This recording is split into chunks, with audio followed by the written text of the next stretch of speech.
Bonjour tout le monde, heureuse de vous partager ce nouvel épisode de Perspective catholique authentique. Tout d'abord, commençons par une prière. Au nom du Père, du Fils et du Saint-Esprit. Amen. Je vous salue Marie, pleine de grâce. Le Seigneur est avec vous. Vous êtes bénie entre toutes les femmes et Jésus, le fruit de vos entrailles, est béni. Sainte Marie, Mère de Dieu, priez pour nous pauvres pécheurs, maintenant et à l'heure de notre mort. Amen. Au nom du Père, du Fils et du Saint-Esprit. Amen. Je continue ici la lecture de ce livre incroyable écrit par le Père Joseph Iannuzzi, Proper Catholic Perspectives. Dans ce livre, il traite des erreurs qui sont répandues autour des écrits de Louisa. Continuons donc avec le prochain point qu'il aborde, Marie et Louisa. Un autre enseignement erroné prétend, je cite, que Louisa a atteint le même degré de sainteté que celui de la Sainte Vierge Marie. Fin de citation. Cette affirmation est en désaccord avec la saine doctrine catholique, car aucune créature conçue avec le péché originel ne pourra jamais atteindre le degré de sainteté de Marie, et personne ne peut égaler en dignité sa fonction singulière de maternité universelle et divine. Certes, on peut participer au nouvel et éternel état ou mode de sainteté que Marie possédait et influencer de la sorte la vie de chaque acte de chaque créature comme Marie. Mais personne ne pourra jamais atteindre le même degré d'union avec la divine volonté dont elle, Marie, jouissait. Le point suivant, Louisa et la sainteté. Une autre erreur enseignée affirme, je cite, que vivre dans la divine volonté est plus grand et plus élevé que la sainteté. Fin de citation. Cette affirmation est en contradiction avec l'enseignement traditionnel de l'Église sur la sainteté, elle qui est l'accomplissement des vertus héroïques et des béatitudes dans cette vie. Bien que cet accomplissement puisse varier en degrés, l'Église considère la sainteté comme l'anticipation sur terre de la participation à la vie divine et éternelle de Dieu. Dans la mesure où le don nouvellement actualisé de la vie dans la divine volonté constitue pour l'âme pèlerine une participation continue à la vie divine et éternelle et à la sainteté de Dieu, il n'est autre que la sainteté, bien qu'au degré le plus élevé.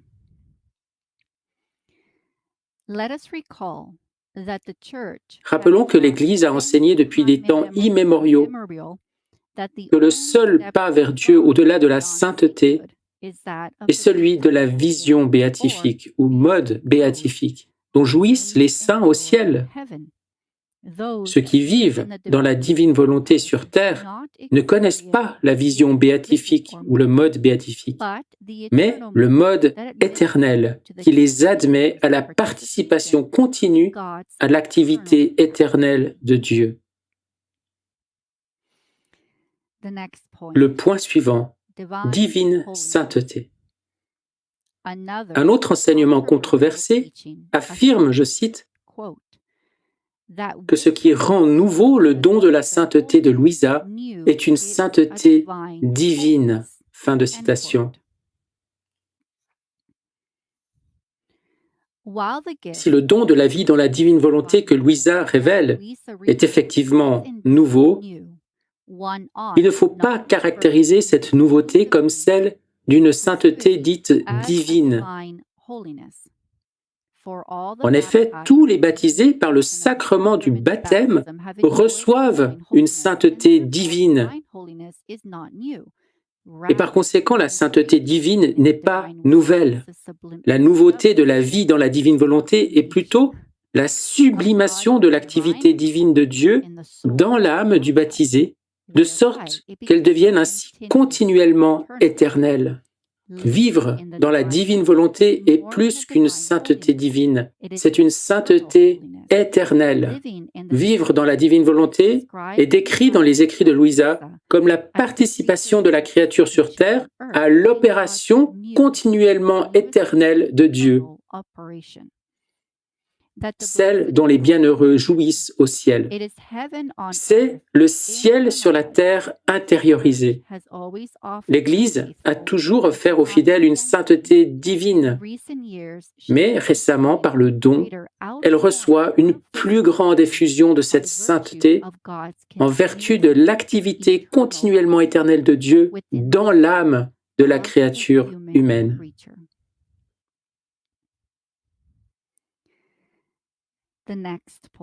Le point suivant, le pélagianisme.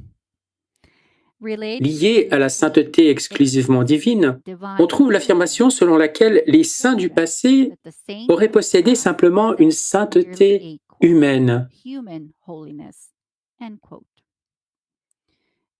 Cette affirmation donne un nouveau visage à l'ancienne hérésie du pélagianisme. Ces partisans affirment que, puisque tous les saints du passé n'ont pas reçu le don de la vie dans la divine volonté, ils ont atteint la sainteté principalement ou exclusivement par des moyens humains, c'est-à-dire par des vertus humaines, des efforts humains, des actions humaines, etc. Contrairement à cette affirmation, l'Église affirme que la sainteté des saints du passé n'était pas d'abord le fruit d'une réalisation humaine, mais avant tout le fruit de la divine grâce de Dieu à l'œuvre dans l'âme de la créature humaine. Les apôtres, les pères de l'Église, les docteurs et les saints ont constamment enseigné que le baptême par l'incarnation, la passion, la mort et la résurrection du Christ, confère aux baptisés l'inhabitation du Saint-Esprit, expulse le péché originel et infuse en lui la foi, l'espérance et la charité, les vertus théologales.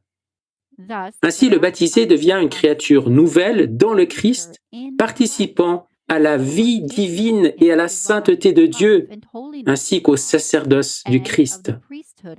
Les saints du passé ont donc fait réellement l'expérience d'une sainteté divine, mais pas au même degré ou dans le même état que ceux qui, ces dernières années, ont connu une plus grande effusion de sainteté grâce au don qui permet de vivre dans la volonté de Dieu, ce qui est décrit plus justement comme une sainteté éternelle ou une sainteté pleinement divine.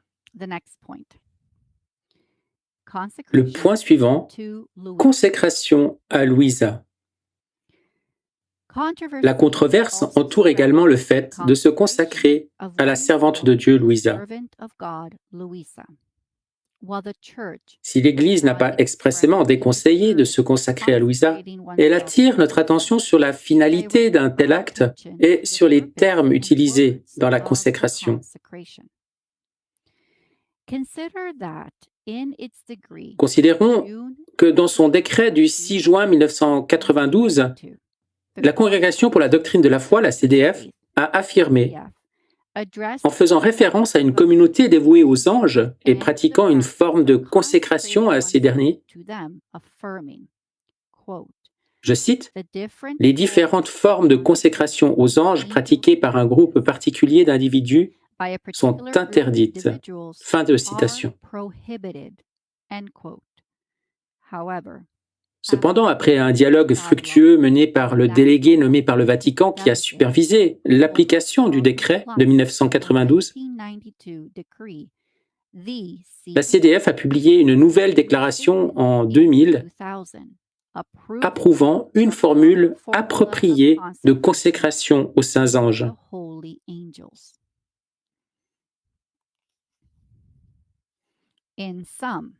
En résumé, il est sage de faire preuve de prudence lorsqu'on utilise certaines formes de consécration que l'Église n'a pas approuvées ou reconnues, et il faut toujours être prêt à soumettre son jugement à l'Église en la matière. Lorsque l'on se consacre à Louisa, il faut être attentif à la juste finalité. Par exemple, se confier à son intercession ainsi qu'à celle de Jésus et de Marie, en vue d'acquérir les dispositions nécessaires pour recevoir et demeurer dans le don de la vie dans la divine volonté. En effet, à Louisa, Jésus révèle que les âmes qui cherchent à vivre dans la divine volonté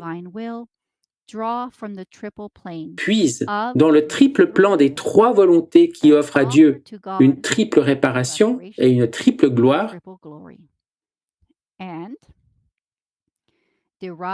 et tirent leur efficacité des actes divins intemporels de l'humanité de Jésus. En vertu du oui fiat de Jésus et de Marie à Dieu, Louisa a offert son propre oui et est devenue le lien entre Dieu et l'humanité qui intercède aux côtés de Jésus pour que toutes les âmes reçoivent le don de la vie dans la divine volonté. J'aime particulièrement cette partie, cette section. Encore une fois, c'est un rappel que nous devons nous soumettre, que nous devons être prudents. La prudence est essentielle. Se soumettre en reconnaissant ce que notre Sainte Mère l'Église approuve, ce qui est encore en cours d'investigation et ce qu'elle condamne.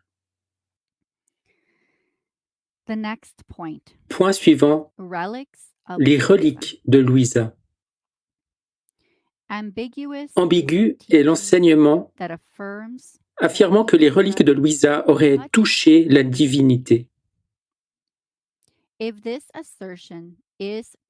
Si cette affirmation repose sur l'hypothèse que, puisque la présence réelle de Jésus demeurait en Louisa d'une sainte communion à l'autre,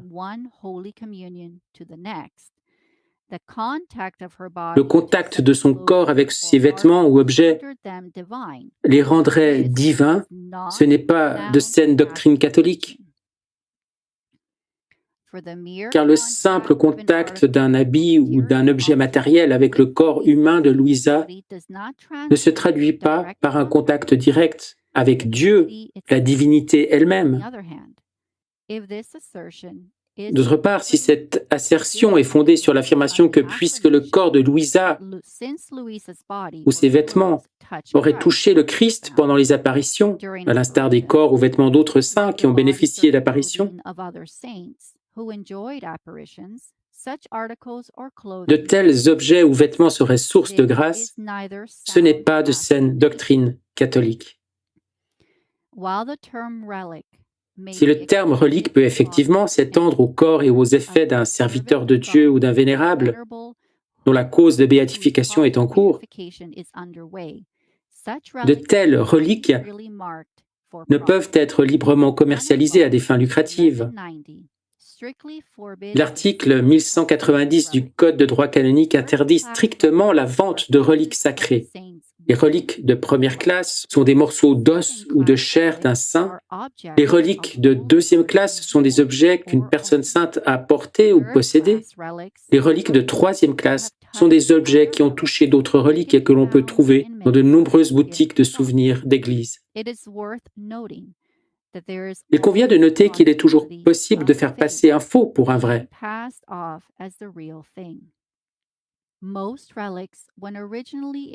À l'origine, la plupart des reliques sont accompagnées d'un document d'authentification garantissant la vénération de la relique. Lorsque les reliques sont obtenues auprès de sources ecclésiastiques, une donation est généralement demandée pour couvrir les frais relatifs à la teka, le reliquaire en métal, et au travail réalisé, et ce à un coût relativement modique. La donation ne doit servir qu'à couvrir les coûts de la main-d'œuvre et des matériaux utilisés pour abriter la relique, et un montant plus élevé ne serait plus de l'ordre du don. À la lumière de ce qui précède, ce qui remplace le crucifix, la croix du Christ, par une relique de Louisa, en partant du principe que le fiat de la rédemption du Christ est inférieur au fiat de la sanctification de l'Esprit, le font avec un prétexte théologique faux. Le don de la vie dans la divine volonté ne supprime pas les traditions, les symboles, les dévotions et les coutumes de l'Église, mais il les complète et les perfectionne. Et en effet, Jésus fait clairement comprendre à Louisa que les fiat de la rédemption et de la sanctification ne s'opposent pas l'un à l'autre, mais qu'ils se complètent. Si par son unique offrande dans l'œuvre de la rédemption, Jésus a perfectionné pour toujours ceux qui se sanctifient, œuvre sans laquelle il ne pourrait y avoir de fiat de la sanctification, cette unique offrande attend sa pleine actualisation dans les âmes qui, sous l'action de la grâce, sont divinisées par la grâce avec laquelle Jésus a divinisé toutes les actions humaines dans son humanité. Et le dernier point pour cet épisode est intitulé « Louisa et les saints ». Un autre enseignement erroné affirme que ceux qui cherchent à vivre dans la divine volonté doivent éviter de prier ou de cultiver une dévotion aux saints qui ont existé avant Louisa, car ceux-ci ont possédé une sainteté inférieure à celle de Louisa et sont donc moins capables de nous assister depuis le ciel. C'est un peu inquiétant pour moi personnellement que des gens puissent enseigner une telle erreur. Oh mon Dieu, mon Dieu. Je m'égare, désolé. Cette affirmation est incompatible avec la vision qu'a l'Église catholique de l'efficacité des mérites et des prières des saints qu'elle a canonisés et qu'elle exalte autant pour leur vertu héroïque que pour leur conquête sacrificielle et leur fidélité à la doctrine du Christ et des apôtres. Si l'Église confère à certains saints des titres particuliers qui correspondent à leur mission commencée sur Terre, c'est parce que ceux-ci souhaitent pouvoir nous aider dans nos missions sur Terre. Ainsi, l'Église confère à Saint Benoît, Sainte Catherine de Sienne et Sainte Brigitte le titre de patron ou patronne de l'Europe, à qui Dieu confie en particulier le continent européen et ses habitants. L'Église, par le pape Pie XII, a conféré à Notre-Dame de Guadeloupe le titre de patronne des Amériques, lui confiant également l'Amérique du Nord et l'Amérique latine et tous leurs habitants. L'Église nous donne aussi le patron des travailleurs, Saint Joseph, celui des prédicateurs, Saint Jean Chrysostome, des séminaristes, Saint Charles Borromée, des confesseurs, Saint Jean-Marie Vianney, voire même des malades mentaux, Sainte Dymphna, et ainsi de suite. Ces saints patrons nous sont donnés pour nous aider dans nos missions correspondantes sur Terre. Nous pouvons certainement nous adresser à Louisa comme à tout autre saint pour nous aider dans n'importe quelle de nos entreprises. Mais il faut éviter de dénigrer ou de déprécier l'efficacité des prières des saints de l'Église simplement parce qu'ils sont venus avant Louisa et n'ont pas reçu le don de la vie dans la divine volonté. Après tout, Louisa n'a-t-elle pas prié elle-même Saint Joseph et d'autres saints qui l'ont précédée? Très bon point, Père Iannuzzi, très bon point. Il ne faut pas oublier que tous les saints du ciel vivent dans la divine volonté et que leurs prières d'en haut sont revêtues de l'efficacité et des effets de cette même divine volonté. En outre, le don que Dieu fait à l'Église de certains saints dont le corps est resté incorruptible témoigne de leur degré éminent de sainteté, qui ne cesse de croître au ciel et nous rappelle de nous tourner vers eux dans la prière. Cet héritage miraculeux de l'incorruptibilité est quelque chose dont même Louisa n'a pas bénéficié. Lors de l'exhumation de la dépouille de Louisa, son corps a été trouvé partiellement corrompu. Ce don de l'incorruptibilité est un don que Dieu accorde à qui il veut et pour les raisons qu'il veut. Aussi, dans les révélations prophétiques approuvées contenues dans le livre intitulé « Le manuscrit du purgatoire », qui porte le nihil obstat et l'imprimature de l'Église, on découvre que les prières des âmes du purgatoire sont dans certains cas plus efficaces que celles des saints du ciel.